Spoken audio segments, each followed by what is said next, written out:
small town in California. Dogs start barking near a slaughterhouse. Workers step outside.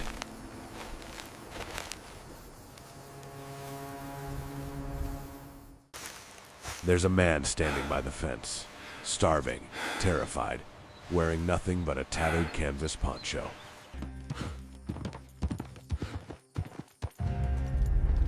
When the sheriff arrives, the man doesn't resist. He simply doesn't understand what's happening. They lock him in a cell for the insane, not because he's dangerous, but because nobody knows what else to do. Newspapers call him the Wild Man of Oroville, but they don't know the truth. This man is the last witness of a world that vanished, the last speaker of a language that will die with him. The last of the Yahe tribe.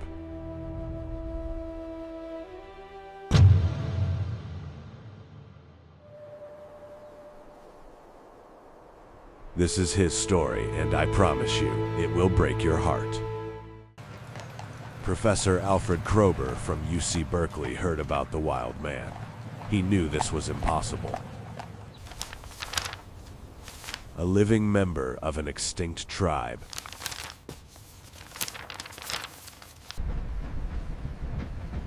He rushed to Oroville.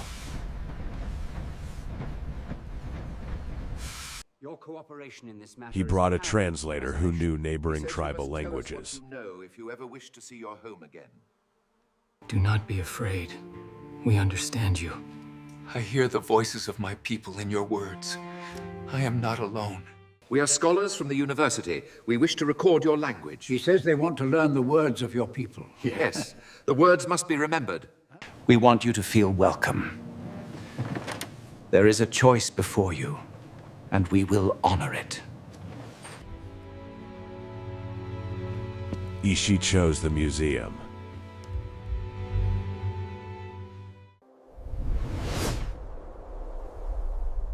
There was nothing left for him in the forest. But to understand why, we need to go back 60 years. To a time when his people still existed. Northern California, 1850s. Spring season. The Yahi people, population 3,000. The 1850s, the Yahi people had lived in Northern California for thousands of years. About 3,000 people. They were part of the larger Yana group of tribes, but the Yahi were special. They could walk through a forest so quietly that a deer wouldn't hear them. They knew every edible plant, every water source, every animal track. They were masters of survival, masters of invisibility, but their greatest skill became their curse. They were too good at hiding.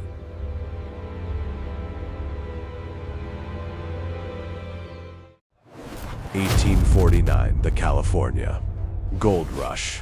Everything changes. In 2 years, California's population exploded from 14,000 to 300,000 people. Gold seekers poured through Yahi lands, cut down forests, poisoned rivers, killed game. The Yahi resisted. They stole cattle, burned farms, killed settlers. Move out! Let's find them! They're gonna pay! And the settlers responded with genocide.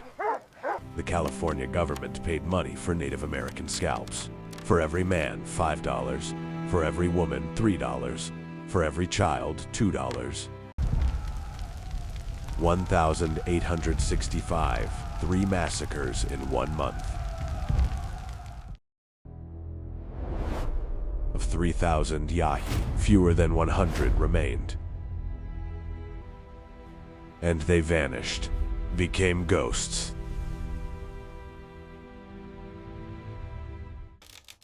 In 1870, the Yahi tribe was officially declared extinct, but it was a lie. 40 years, 4 decades, a small group of Yahi, perhaps 12 to 15 people, lived in complete isolation. They moved only at night, never lit fires during the day. Their tracks never led to their camps.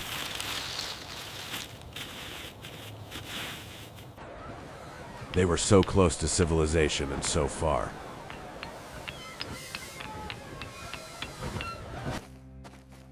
Sometimes farmers found tracks. Cattle disappeared. I tell you, Silas, it weren't no bear. It stood taller than that oak and vanished like smoke. Hogwash, Cyrus. The sun's addled your brain. You saw a shadow, nothing more. And every year, there were fewer of them.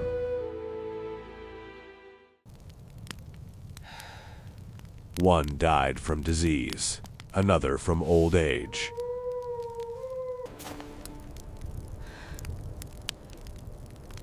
A child didn't survive the winter. By 1908, only 5 remained. Ishi, his mother, his sister, an old man, and 1 other woman.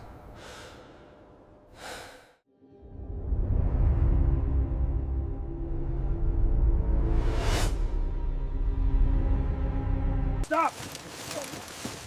What do you see? 30 yards, just ahead. Don't move a muscle. Tiny, perfectly camouflaged, but a camp of living people. The old man tried to distract them. He ran out, giving the others time to escape. The surveyors grabbed him, but he broke free, jumped into the river, disappeared. Nobody ever saw him again. Ishi's mother was paralyzed, too sick to run. Ishi hid her in the bushes,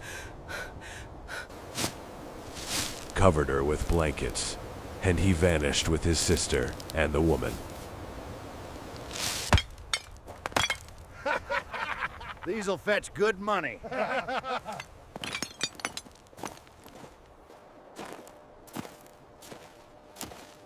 When Ishe returned, his mother was dead.